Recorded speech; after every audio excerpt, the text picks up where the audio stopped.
Hello, hello, good morning, good afternoon, maybe good evening if you're calling from somewhere totally opposite of the world than me. Hope everyone is doing well this morning. We're very excited for our webinar today.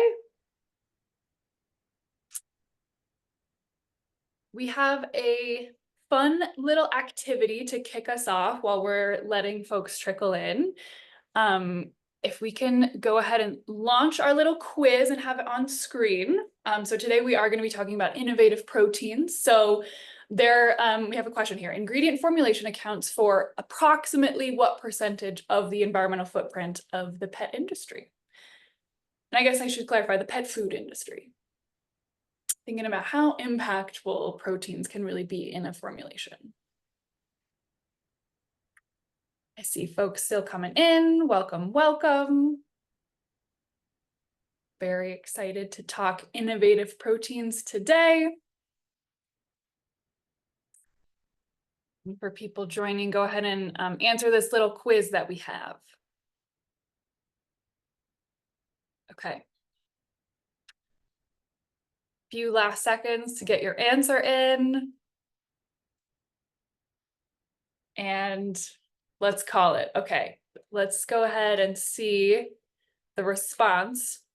Okay, so most people got it right. It is 70%. Studies that we see show that ingredient formulation and especially proteins have the biggest impact in our food formulation in the pet industry, or I guess our whole products in the pet industry. So we're very excited to talk about how we can change those proteins and get a little creative with our formulations to have a bigger impact. So thank you everyone for participating in our little warm-up quiz. So my name is Allison Reeser. I'm the Director of Sustainability and Innovation here at PSC. I also wanted to say that we have a lot of people here today. We have some manufacturers, suppliers, brands, retailers, service providers, distributors, and a whole other category of people. So no matter what sector you fit in, welcome. We are so excited to have you here today. A few little logistics notes. On your screen, you should see the chat feature. Feel free to use that to introduce yourself or share a comment. But we do have a panel Q&A today. So please, please, please use the Q&A feature on Zoom, not the chat, to enter your questions, and we will facilitate those towards the end of the discussion. Just in case you are new to PSC, we are a nonprofit and we have a mission and a vision to improve the environmental and social landscape in the pet industry. We work with our members to do that. We provide individual company support and also some industry-wide thought leadership. We have about 200 members in a bunch of different countries. You can see they're across the sectors. We are so thankful for our members, and I know a lot of you are here today, so we appreciate your support. So again, we try to create this industry-wide change in a couple of ways, and we focus on three key pillars: ingredients, packaging, and social responsibility. Today, we're really going to dive into that ingredient pillar, as you probably are well aware. A quick little announcement here. We're very excited that next March, in partnership with Global Pet Expo, we are going to be doing Impact Unleashed, which is our premier conference speaking event. So if you have a great idea or know a speaker that you would love to see share their idea at this event, we do have a call for speakers that we just announced. So we're going to be curating our content very soon, and very excited to have more announcements about this coming up. Okay, so that's it for our PSC little intro. Just an intro now about protein in the pet industry, because that's what we're going to be talking about with our excellent panel today. So a few key trends that we see in this space. First of all, protein, when it is sourced from animals, is a little bit tricky to provide transparency and traceability, which is so important in the industry. And this is because supply chains can get really complicated. Second of all, we found some studies that the demand for protein in the pet industry is outpacing the supply. So that's a challenge that we get to tackle in the industry. And of course, packaging is often top of mind for consumers because they are responsible for dealing with it and throwing it away once they're done. But actually, like our quiz at the beginning showed, the formulation and what's inside the bag accounts for so much more of the impact. And finally, nutritional needs of pets, of course, come first. We want our pets to be healthy, and then, of course, environmental and social impact is kind of a layer on top of that. Nutritional needs of pets can be met in a variety of very clever ways. So that's my little intro. Of course, we're going to learn a lot more from our esteemed panel. I'm excited to introduce you all to these folks, but I also wanted to give a little shout out to a lot of the other innovative protein folks that we have in our membership. We couldn't have a panel with all of them because there's so many of you. I know that some of you are on the call today, so please feel free to participate in the chat and the Q&A. We'd love to hear from you too. Okay, so let's get into it. I'm going to first introduce Chloe Champion, who is business strategist with Agron Nutris. You're going to introduce yourself much better than I will, so feel free to take the floor. I will. Thank you, Allison, very much. I'm very happy to be with you today. A little bit about Agron Nutris. We've been researching and rearing insects for 12 years. We today rear the black soldier fly, but we've also worked with mealworm and crickets in the past. We're the first European company to have been granted a novel food for insect meal. In 2021, we raised 1 million euros via public funding, the BPI France, which is the French sovereign fund, but also by private funding. Our main investor is Mirova, which is a leading impact fund. And this funding allowed us to build the factory that we now have in the east of France, in near Reims. That's where you have the Champagne region. And you can see some of the pictures of the plant from above, but also some of the feeding areas as well as the packaging for the insect meal. So we today manufacture two products, a black soldier fly insect meal and a black soldier fly insect oil, because we believe in providing sustainable solutions to support the growth of the pet food industry. And very excited to be talking about novel proteins today. Awesome. Thank you, Chloe. Next up, I will invite Cindy Bryant, who is the Chief Business Officer with Bond Pet Foods. Cindy, you're on mute. Good morning, everyone. Sorry about that.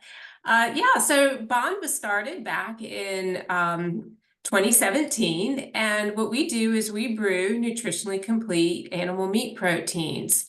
We use the same technology that's been utilized for over 80 years to make ingredients we all use in our everyday lives, such as the rennet that's used to make cheese, vitamin B12, as well as vanilla. All we do with this technology is that we just simply apply it for producing animal meat proteins that can be used in pet food. And that provides us with several benefits that you can't necessarily get with animal-produced proteins. We're more sustainable. We're 100% animal-free in terms of no animals are harmed in our process to produce our proteins. Our products are very low in fat and ash content. We hand select each protein, so we screen out any known or suspected allergens. We also expect, due to the composition of our product, that we will be able to support GI and immune health benefits for pets. We have two products that we're getting ready to launch. The first one is with our strategic partner, Hill's Pet Nutrition, and it's a bespoke protein for their use. But our other one is our brewed chicken protein, which is available for the broad market, and we are currently providing samples of that. Great, thank you. Next up, we have Adam Muchler from Arch Pet Food, who is the founder and CSO. Welcome, Adam.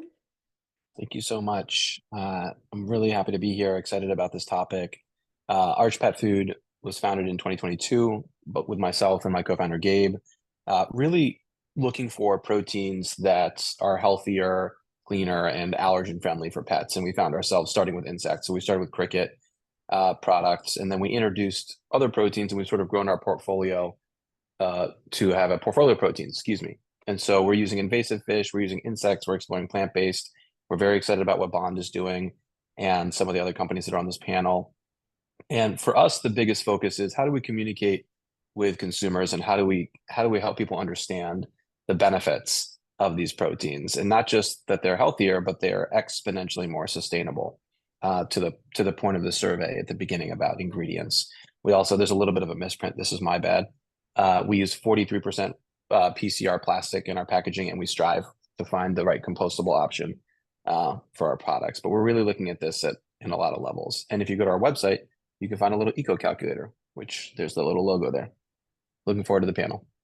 Awesome. I did just play around with that eco calculator before the call. It was pretty cool. All right, our final panelist I'm excited to introduce you to is Sean Madison, who is the Director of Global Pet Food with Anova Feed. Welcome. Hi, everybody. Thank you so much. I'm so glad to be here on this panel. Like Chloe and Agron Nutris, Anova Feed is a insect ingredient preserve founded in 2016. Our primary markets include obviously pet food, but we sell into the aquaculture space, into livestock feed and fertilizers as well. We have 2 plants in the northeast of France, but the reason I don't have a really great and beautiful French accent like Chloe and a lot of my colleagues is that we're expanding to the North American market in a big way by constructing a facility in Decatur, Illinois, with our pilot actually already operating as of this year. One of our key differentiators is this industrial symbiosis production model. And we recently launched this Hilucia brand, which is a shortening of the Hermetia lucens scientific name of the black soldier fly. And we've created brand partnerships to kind of do this on a front of package with our brand partners. Well, one thing I'll just show real quick is how the industrial symbiosis model works. You can see on the right an overview of our facility in the north of France in a town called Nel. Our facility is shown on the bottom left, and we have strategically co-located with our 2 key inputs of our production process. We take wheat byproducts from a company called Terios, which you see in the top of the photo, and we directly convey their still wet byproducts directly into our facility. There's a freight train for a little bit of scale. And we also tap into a company called Cogeban to gather what we call waste energy, which is heat that would have dissipated into the atmosphere that we use to power about 60% of our energy needs. So sustainability, environmental consciousness is really at the core of what we do. And we were glad to be named a top performer by the Pet Sustainability Coalition this year. Great. Thank you, Sean. Okay. So let's get into it. If all of my panelists can come back on, I'm going to stop sharing so everyone can see. Again, for our audience, if you have questions, please use the Q&A feature. We're going to leave about 15 to 20 minutes at the end to get to those. But let's get into it. My first question is for Cindy. So this webinar is about innovative proteins and innovative ingredients. So can you tell us what innovative actually means? Yeah, well, I think it means different things to different people, but for us at Bond and me personally, innovation is really just about rethinking the status quo. So in relation to this topic in proteins and pet food, it's really looking at the proteins we use today to feed our pets and figuring out new solutions and ways that provide improvements, whether it's sustainability or supply chain security, or even nutritional benefits, and providing something that's even better for our pets, for them to live healthier, happier lives. And this is a really important time in pet food when you think about it, and all of the different trends and strains that are being put on the traditional protein supply chain for pet food. And so I think it's a really exciting time to have all of these innovative and new alternative proteins coming into the market that not can only help with the strains on the supply chain that we see today, but even helping us to rethink, what does healthy nutrition mean for our pets? Awesome. And actually a quick follow-up on that I've seen in the chat already. Is there a difference when we say novel proteins or alternative proteins, or do we usually mean the same thing? In our book, they are different. Well, they can be different, right? Because alternative proteins could be alternative sources that aren't necessarily novel, right? You have plant-based proteins that are alternative proteins, but they've been around for a long time, like soy, pea, etc. But novel proteins, at least in my book, really speak more to something that hasn't necessarily been in a standard pet food diet for a long period of time. And these become really important for pets that suffer from food allergies. So novel proteins are ones that pets are not as familiar with, and therefore when they ingest them, hopefully do not incite the immune response or the allergic reaction for those pets. And you can have an alternative protein that's a novel protein. That's absolutely for sure, which also speaks a lot to the potential health benefits, because we're expanding the palette of different proteins that we can feed our pets on a daily basis, which hopefully can help with some of these other health concerns.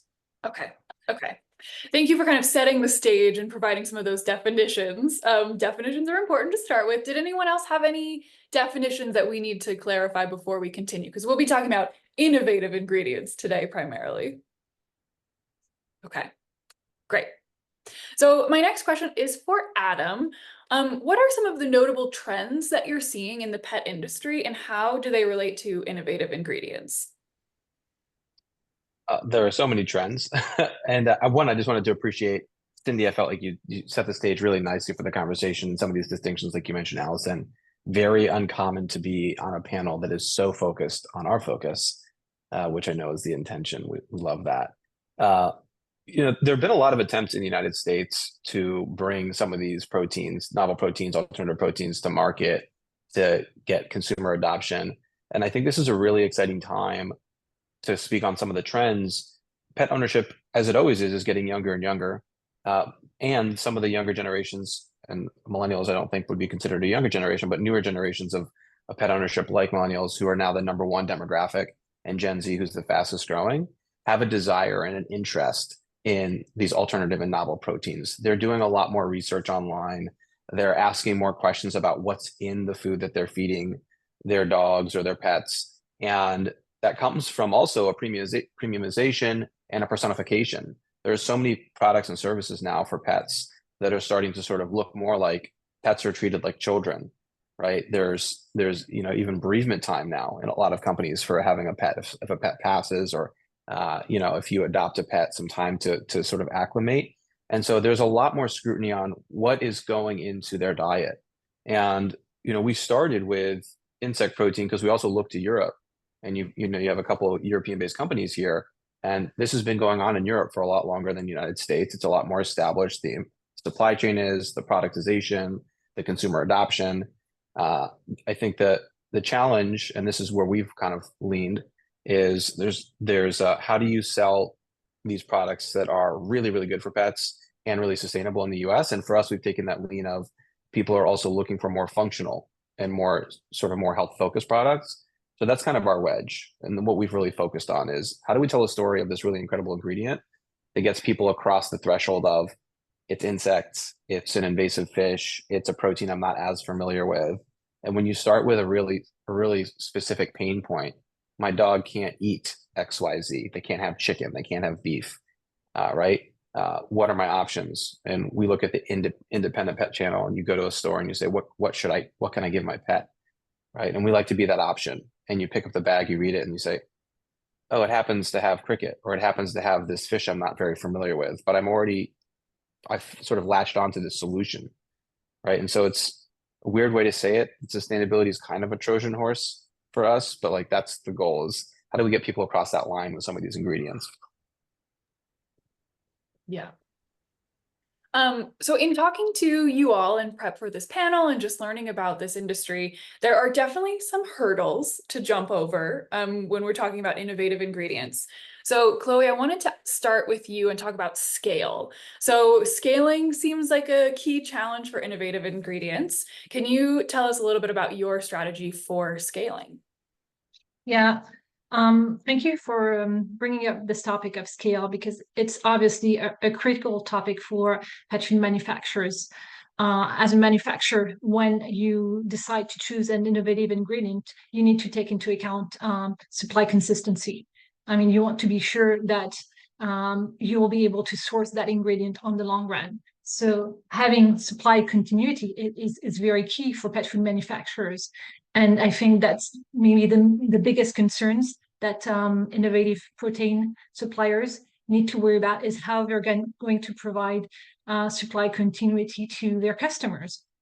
And often customers, when then they come to talk to us, they ask us, how are you different from, other suppliers of innovative protein? And I like that question because I think it's very interesting, because my feeling is that they should ask me, how are you the same? Because when you're building a new industry, you want to, as a purchaser, you want to have as many options as possible, and you want to have backups. So maybe you should be asking about, okay, how do I source a very innovative protein, but how can I also ensure I have backups? And then how similar these products are to another supplier's product. So I think when you're building a new industry, an innovative industry, it's not so much a question of differentiation as opposed to building up scale and providing stability and consistency and supply in a very consistent way to our customers. I think also it's very important to emphasize the fact that we are building an industry. This is not, like this lone player, building something on its own, but it's multiple players building a new industry. And that I'd like to have a big shout out to all the trade organizations that exist. I see that we have Aaron Hobbs that's with us today on this webinar, who is from the NASIA, the North American Coalition for Insect Agriculture. In Europe, we have IPIF, which is the International Platform of Insects for Food and Feed.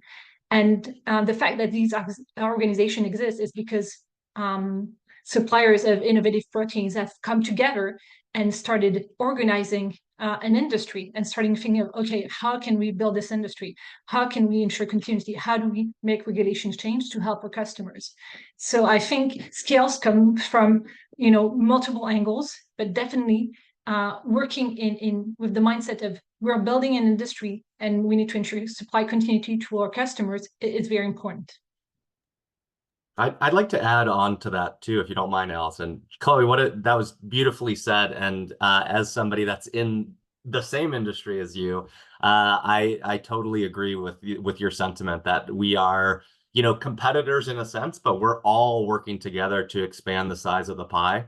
And to really expand our presence in the overall pet food industry. And so it's so vital that we all work together to kind of expand that scale and be intentional together, especially through trade organizations. We obviously can't collaborate on every aspect of our business, but those where we can, whether it's regulatory, trade, etc., is very, very critical.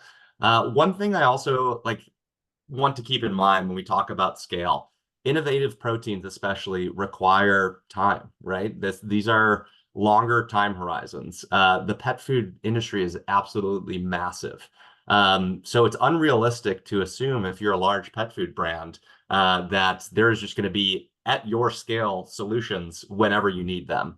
And what I would really encourage brands of all shapes and sizes to do is take a long-term approach when it comes to sustainable ingredient sourcing.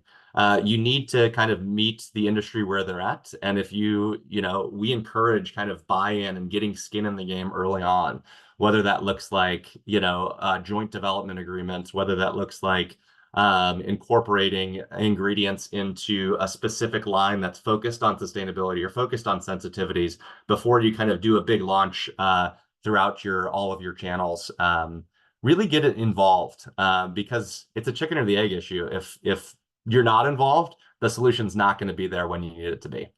And so I just want everyone to keep that in mind as well. Yeah, that's a very fair point, Sean. Thank you for adding on to that. It's patience is part of it. Very true. Right. In the collaboration aspect, I really like what you both said, that it's like, this is not an industry that is one company doing its own thing. There's some real opportunities for collaboration.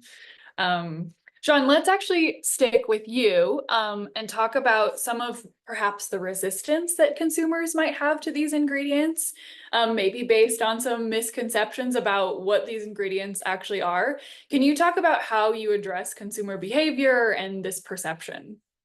Yeah, absolutely. I think first and foremost, consumer perception is number one. We're Anova Feed, we're an ingredient producer. We don't sell anything to consumers. We sell it to pet food brands. We sell it to this industry, but we'd be naive to think that our customer isn't the consumer. Everybody's customer on this panel in this industry at the end of the day is the consumer. That's what drives the industry forward. If you can crack the consumer, you can kind of create change in the industry. If you can't, then it might be a flash in the pan or a niche segment. And that's really what we're focused on. I think in the overall broader insect industry specifically, but I think even broader than that, in the novel and innovative proteins industry. Like the consumer obsession mindset needs to be bought in by everybody.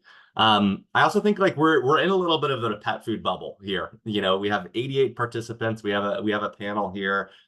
We probably all read the same industry publications. The insect industry in particular has been, I always say we're interesting at the very least, you know, and interesting gets clicks on articles, and we get a lot of articles written, and they're very nice about the industry. And so you'd be kind of assume when you're in this bubble that like everybody knows about insect ingredients and pet food. But if you ask your average consumer on the street, they might not know anything about it. I actually just went to a new vet. We just moved, and the vet tech was asking what food I fed my dog, and was shocked about that I used an insect protein based pet food. I talked to the veterinarian afterwards, who fortunately was well read on the subject, but that was such a good grounding example of meeting consumers where they are, and getting out of this like bubble and really trying to put yourselves in consumer shoes. So we try to do this both with our partners and individually. We do this through consumer insight surveys. We did a consumer insight survey with our partner ADM, actually 2 separate ones last year. One was very just kind of baseline. We wanted to just get people's open-ended thoughts on insect ingredients, which was very, very telling. A lot of people thought that they were going to see whole maggots in their pet's food when they opened up their bag, etc. They didn't know anything about the technology behind it, and everything like that. And so we then kind of used the insights from this open-ended survey to create this more targeted approach to say, A, we want to get a baseline understanding of people's willingness to purchase pet food with insect protein, and B, we want to kind of give them some facts, feed them some facts about insect-based ingredients in pet food, novel ingredients, etc., and see how that impacts their likelihood to purchase. We found that just giving them 7 different facts created 42% increase in likelihood to purchase in just a short 5-minute survey. We used to use the word education to talk about this. We said these like 7 points were education points. And I just received some feedback the other week that I thought was pretty important, that education is kind of a strong word. It implies you need to like go to class or like read a book or study something to learn about this. And I think education in that case, it's reading 7 different lines, is it too strong? And so we're really trying to push this awareness, just getting people aware of what we're doing, why we're doing it, how we're doing it, and getting that point across. And again, meeting consumers where they are. The last thing I'll mention is, you know, one thing that we're trying to be more active in. Again, we're the supplier to the brands who have the relationship with the pet food consumers, is the creation of materials, information like the consumer insights we were talking about, but also brand collateral to empower our partners to give that story to their consumers. We believe we're kind of the best at talking about insect ingredients, and the best as in our industry. Chloe, I want to include you on that as well.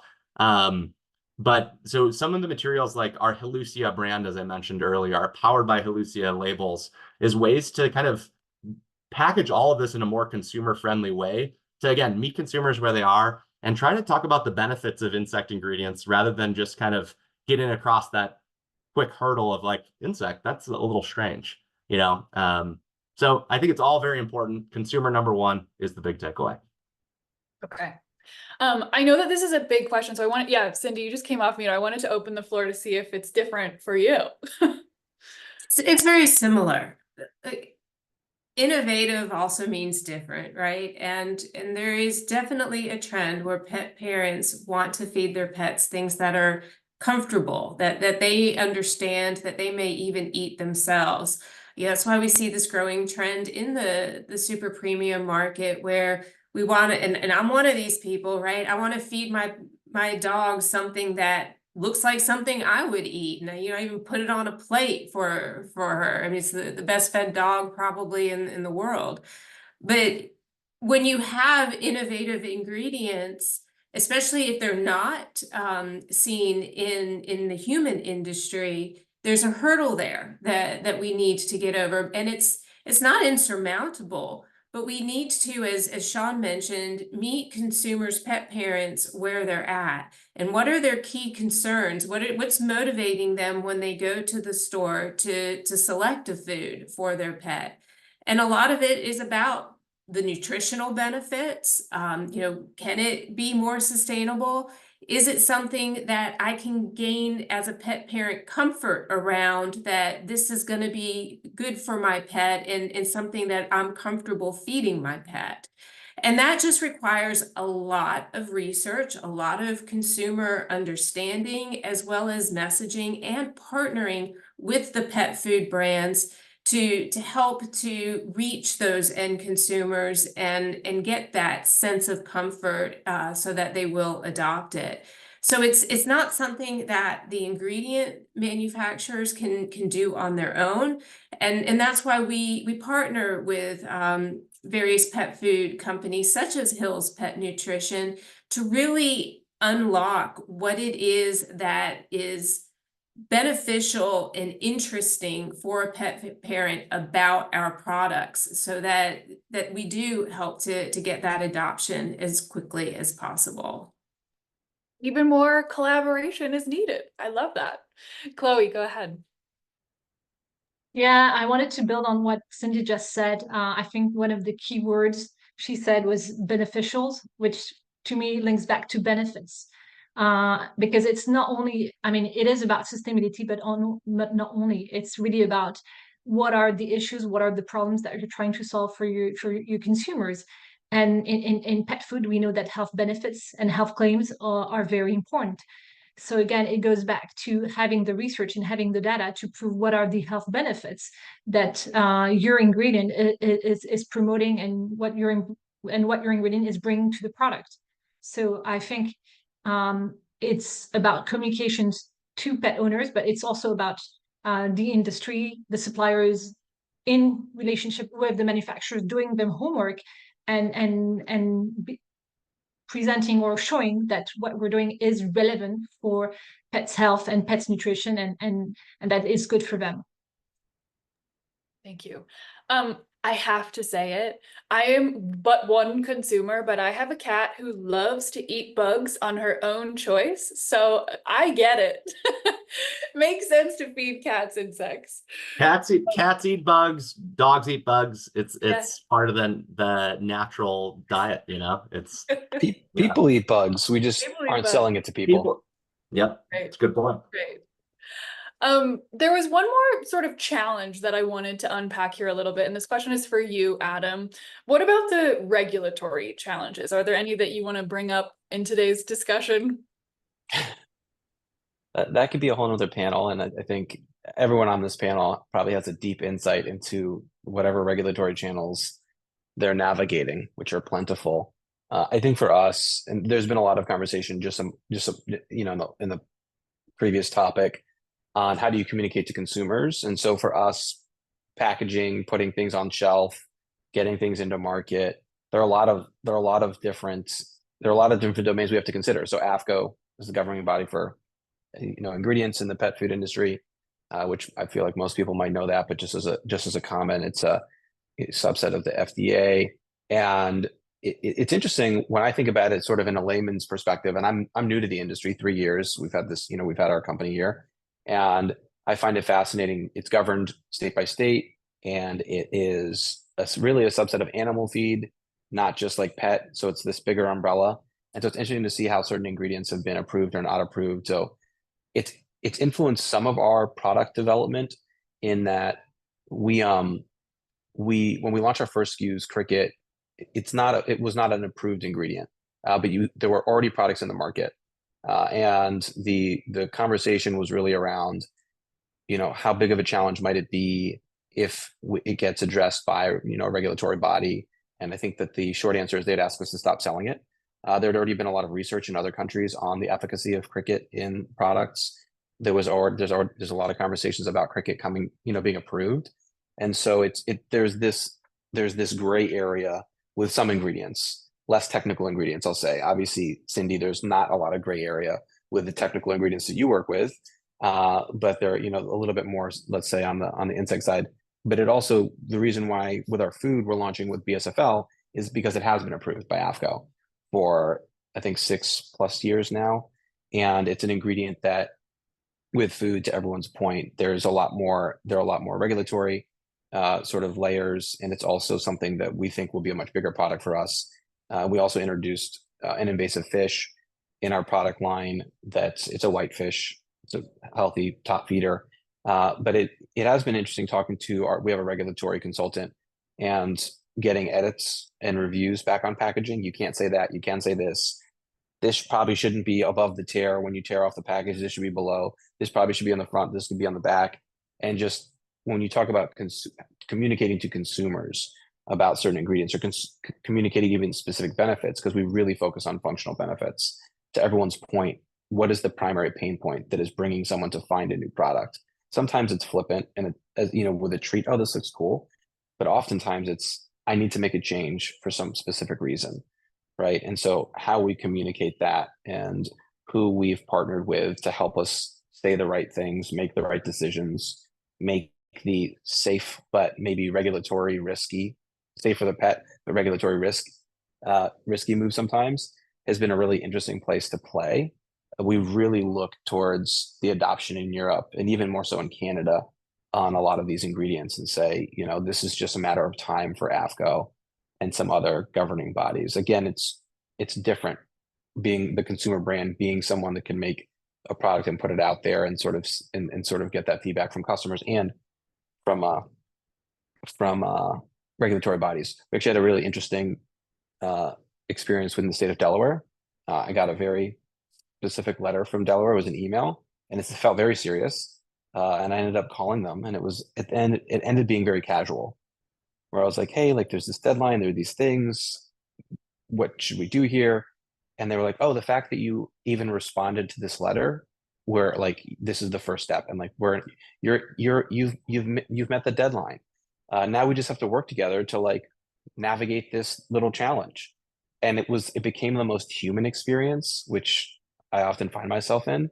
And so I do think it's interesting. You know, we have a lot of different folks on this listening, but you know, again, in some domains, there are hard and fixed black and white lines that you cannot cross.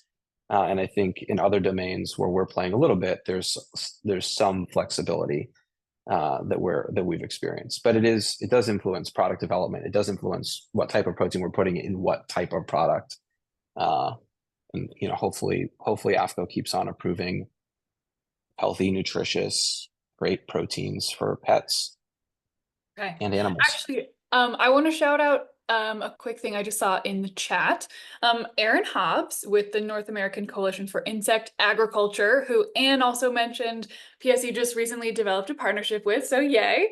Apparently crickets are now approved by FDA and AFCO for sale in dogs, or sale to dogs in the US. So Boom, boom. It's constantly a blur in my mind. Yep. What's happening. So I appreciate Aaron being out there hitting us with the facts. Keep us on track there. Speaking of keeping us on track, I am looking at the time, so I think this is my last question. So I'm going to direct it towards Cindy, but please all of you chime in. And then we'll switch to audience Q&A. So to my audience, please use the Q&A feature, and I'll be scanning through those to ask. But I definitely want to touch on data. So we know that part of the whole goal of innovative proteins is to be lowering the environmental footprint. But we've also seen a little bit of pushback from animal protein producers with LCA data, especially about like what we're comparing it to. Is it byproducts? Is it muscle meat? So Cindy, can you kick us off and just start talking about what sort of strong data do you need, and how can PSC or the community help? Sure. So the crux of the issue, as we see it, is that most alternative proteins are still scaling to commercial scale. This is a pretty nascent industry. And just as we've been talking prior with Chloe did such a good job on the scale up, right? This is still being scaled up. And Because of that, there's not a lot of real world data out there to be able to do a peer-reviewed LCA, which is the de facto standard of sustainability measures. On top of that, because it is a nascent industry and we are still scaling up, we also have to frame that properly in the sense that there's going to be a lot of room for improvement to lowering things like climate impact, land use, blue water scores, as this industry continues to grow and be able to optimize and continue to cut its emissions and its water use, et cetera.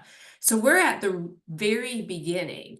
And when you look at where each of these technologies and protein sources is today, it's already starting to be competitive depending on what you actually do compare it against. But if you just even look at the raw scores of climate impact and water and land use, they're already well within the range of what good animal sourced proteins are at. So for example, with bond, precision fermentation has been shown time and time again in various different industries to be able to more sustainably and efficiently and reliably produce ingredients that we use in our everyday lives. We expect that to be exactly the same with what we're doing and with pet food. And what we've seen is that once we scale up and are actually commercial, our climate impact score is going to be much better than that of many animal sources, proteins that are out there today. And that does include some meal products with economic allocation associated to those meal products and byproducts. And we're just starting. And we see a very clear path to getting that below 1 kilogram CO2 equivalent per kilogram of product produced in a very, I would say, short period of time, just by getting up to the scale that we need and starting to employ some technologies and options that are available today at large scale. All right. Did anyone want to add to the data question before I start scanning through the audience questions? Okay. Actually, I'm going to start with one that is kind of a follow-up to the data. Are there any leading sustainability databases, or is there a place where your data and research on this is living, and is that shareable, or how can we spread the word about it? This is just anyone who wants to answer. Yeah, I can take a stab at this. So we have conducted multiple LCAs at Anova Feed, and we've published them. But now we're trying to work with databases directly to get them published and have primary data there. The GFLI is one that is really important. It's the Global Feed LCA Institute. I had to look it up on my other screen to remember what the acronym stood for. But we'll have our primary data published in there hopefully by the end of this month. We know that How Good is a really nice opportunity as well to kind of leverage some of these databases and package them in a very nice way to brands and I think directly to consumers. So I'm curious to learn more. I know David mentioned that in the chat. I know a little bit about it, but not quite as much as I know about some of the other databases. I can make a quick note on How Good. PSC recently partnered with them, and they're really focused on the human food industry, but we're trying to really grow the pet food industry with them. And their data is amazing, and we're trying to use it to help the pet industry. So more on that coming soon for sure.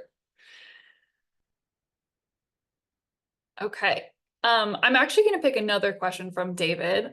David Yaskolka, amazing questions. Keep them coming. Thank you.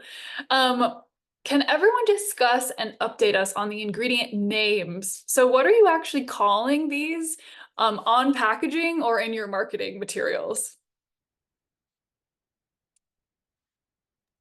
So, Cindy, you can go if you want. all right. So we're probably the quickest answer. We're still going through this process since we're still doing our regulatory But we anticipate something such as brewed chicken protein as our ingredient name, and are working with the FDA right now on getting confirmation on that. But front of pack, we're still looking at different options on how this can be branded, if it would be something different or similar. For us, we have a variety of ingredients that we're using, and because we do some of these smaller runs and we're getting product to market, there are things that we've shifted occasionally. So with silver carp, which is the invasive fish, there was an attempt on the people side to rebrand it as Kopi, so we call it Kopi because we like the name, and we put it on our packaging. We did a nice small run, and on the regulatory side, we were made aware that that was not okay through a friend, through an email that they had gotten. And so we changed it to silver carp. It could be called Asian carp, silver carp. So part of it is marketing, part of it is what's going to resonate with the consumer, part of it is what is acceptable. For our black soldier fly larva, Sean has mentioned Halucia. So we have a front of pack stamp. We're one of the partners with Anova Feed. We're really excited about that. And for cricket, it is cricket on the packaging. And I think one of the interesting things, there are rules around ingredient labeling and naming that, set by AFCO. So there was, I think in Europe, it's insect protein. And in the US, there was a lot of effort, I think, to make sure that by other bodies who will not be named, to make sure that we had to call it cricket. And, some behind door conversations that there was a lot of frustration around that. And so I think that there's elements that are part marketing, part what might resonate with the consumer, and then part, what do you have to do? What is the rule? And so, there's been some interesting exploration for us, and how do we navigate that? You'll see on our packaging, we downplay cricket pretty heavily on the front because we really want people to focus on the benefit that we're talking about. And when they pick it up and they start to read about it, they can build a relationship with the ingredient. So there's a lot more language on the back. Yeah, and I'll add on to that too, as I talked about the Halucia label, and something that we're really excited to have on Arch's new diet that'll be rolling out. But yeah, it's really a compliment to it's not in lieu of the regulatory required name. You'll still see dried black soldier fly larva on the ingredient list, but Halucia is more that front of pack complement to the way that we refer to the ingredient. But yeah, pretty much we're at the mercy of how the regulatory bodies require you to name it. Chloe, did you have anything to add about what you name yours? Okay. Chloe, I want to direct this next question towards you. In the Q&A, there are quite a few, I would call them technical questions, about wondering, how do you know if it's hypoallergenic? How do you know if just choosing the protein from the insect rather than the whole insect, what do those challenges have? I think what I'm hearing in a lot of these questions is just like, how do you get started? So if you want to include insect protein or other innovative ingredients in a formulation, like how do you get the information that you need to know if you can, and then what are your next steps? Okay, so when I look at what pet food manufacturers are doing, you see a lot of different strategies. I see the easiest one, I don't know if you could say it's easy, but at least the first one I've seen is starting bio treats. If you want to start with a novel protein, then you start with just one treat, developing one product. That's kind of, you're testing the waters. Obviously, treats volume tend to be smaller, so you're addressing the issue of, okay, do I have enough supply? So that's one solution, is start small, start with the treats. You see other manufacturers who do line extensions. You have an existing brand, an existing product, and you do a specific product with a specific claim. For instance, with insect, you maybe want to do a single protein source for cats and dogs with sensitive digestions, or even having food allergies. So you're having one specific product with an innovative protein in your range. Or you could decide that you want to take it a step further and you build in higher range with a very specific positioning towards sustainability and towards that innovative protein and what it's bringing to your customers. So there is no right or wrong answer. I think it's very much goes back to what the company's positioning, what they can do, what they believe in. That's, I think, a very personal strategy.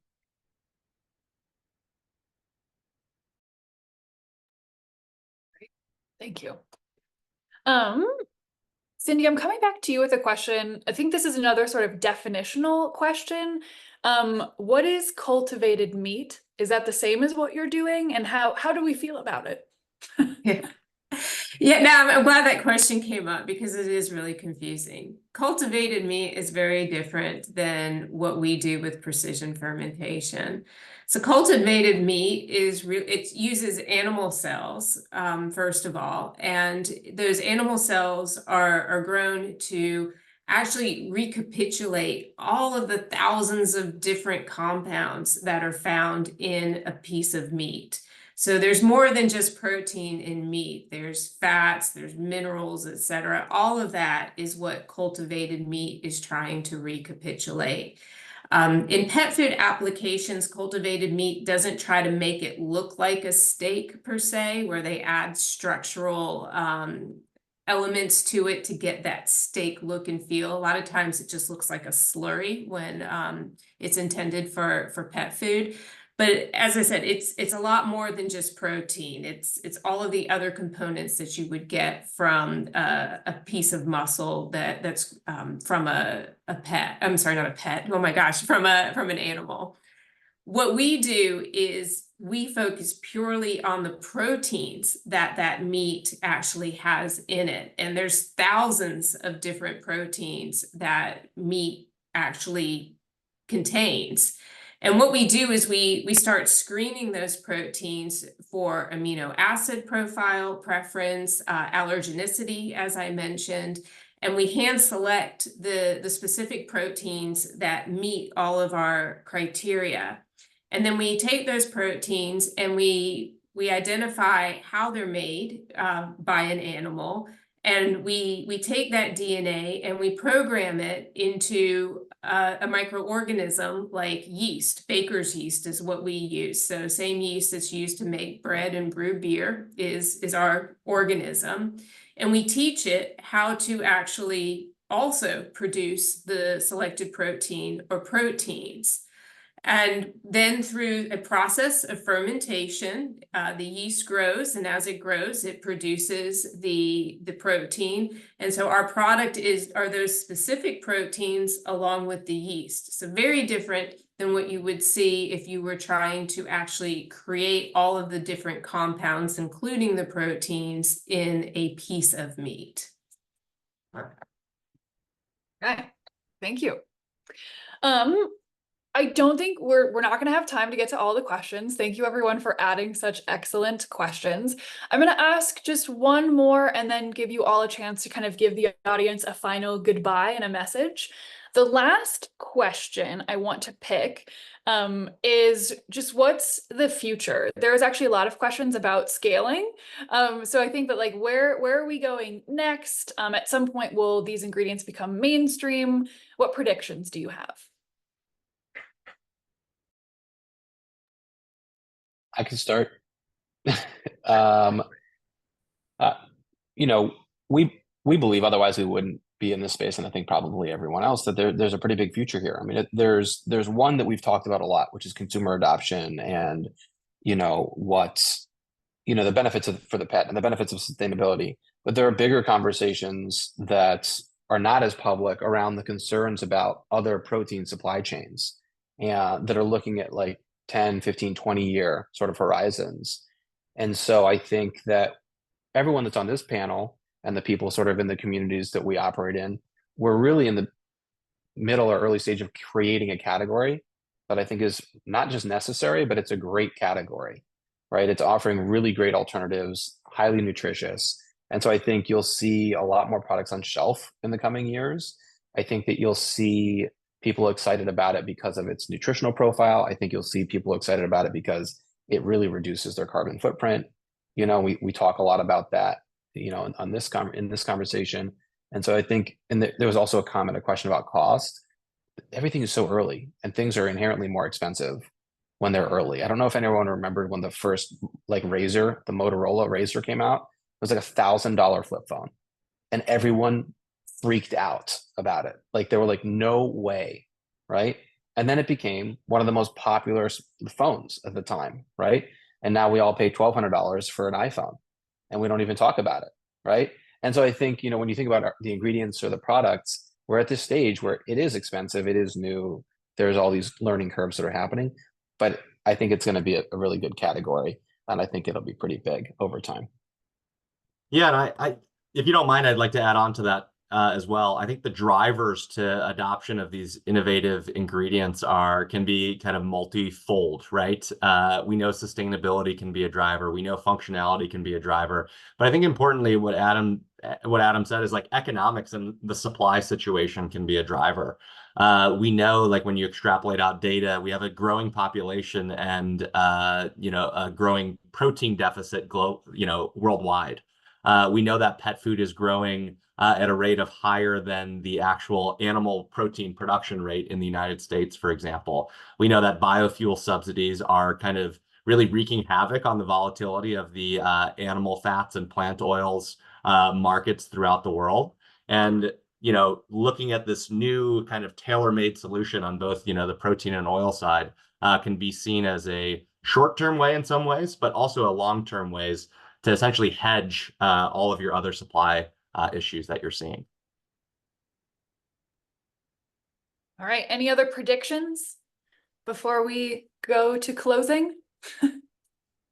Well, I'll say one thing, on what Adam said. If you take the mobile phone example, the reason why we're now willing to pay $1,200 for a phone is because of its utility, right? We can't live without these phones because they provide us with so much benefit.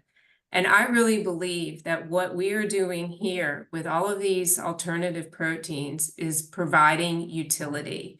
And we're at the beginning, but just think of a day when you have access to this palette of different proteins, different fats, et cetera, that are produced more sustainably, more reliably, more consistently, that you can then use in formulations to tailor that formulation and take advantage of each one of those individual ingredients, nutritional benefits and health benefits, to really create a pet food that meets what consumers and pets really need, and to provide them with greater utility. Amazing. Okay, so I just put up on screen a lot of follow-ups. Again, I know that we didn't get to all the questions, so if you would like to send questions, feel free to send them over. Just in the last 2 minutes, I want to hear all of the panelists, like 1 to 2 sentences on what you want the audience to leave with. And Chloe, let's start with you. I think my takeaway is make it relevant for pet parents. And then the rest will find place. And be patient. If you want your suppliers to be there in 10 years, that means that you need to partner with them, you know, before. So that's my key takeaways from today. And thank you for hosting this wonderful webinar on such a fascinating topic. So thanks, PSC. Thank you. Sean, 1 to 2 sentences? Yeah, I'd say if innovative proteins and other ingredients aren't on your radar yet, let's get them on your radar. Let's have a conversation, whether it's with panelists here or the many other options that are out there. But it should be on your roadmap at some point. Great. Adam? Oh, shoot. I can't hear you. I don't know why. Okay, well, you figure that out. Cindy, let me jump to you. Yeah, I think everybody here, we are here to partner to really make alternative proteins a reality and a staple in all of pet food. So I certainly hope that everyone on this webinar will reach out and seek partnerships to learn more about how they can utilize these alternative proteins in their formulations and brands. Thank you. Adam, another try? Can you hear me now? Yes. Oh, great. My previous work, I did leadership development, and I still do some of that. And I'm living in two worlds. But one of the things we talk about is awareness creates choice. And when Gabe texted me about insect protein and pet, I became aware of an entire category. And I had a choice, ignore it or participate. And we've all had incredible conversations here. And I think, hopefully, I've learned things. So hopefully everyone else has learned things. And so in leaving this with this new awareness, what choices do we all want to make? If you're a distributor, if you're a retailer, if you're a consumer, if you're a manufacturer, if you're in packaging, we're all being made aware of new things, and we get to make new choices. And so I'd invite people to make new choices with us, and you can contact us via our emails. Amazing. All right, well, everybody, that's a wrap. Thank you so much to all four of you for this wonderful conversation, and thanks to our audience. Fill out the poll as you exit Zoom, please, and have a great rest of your day. Bye, everybody. Thank you. Thanks, everybody.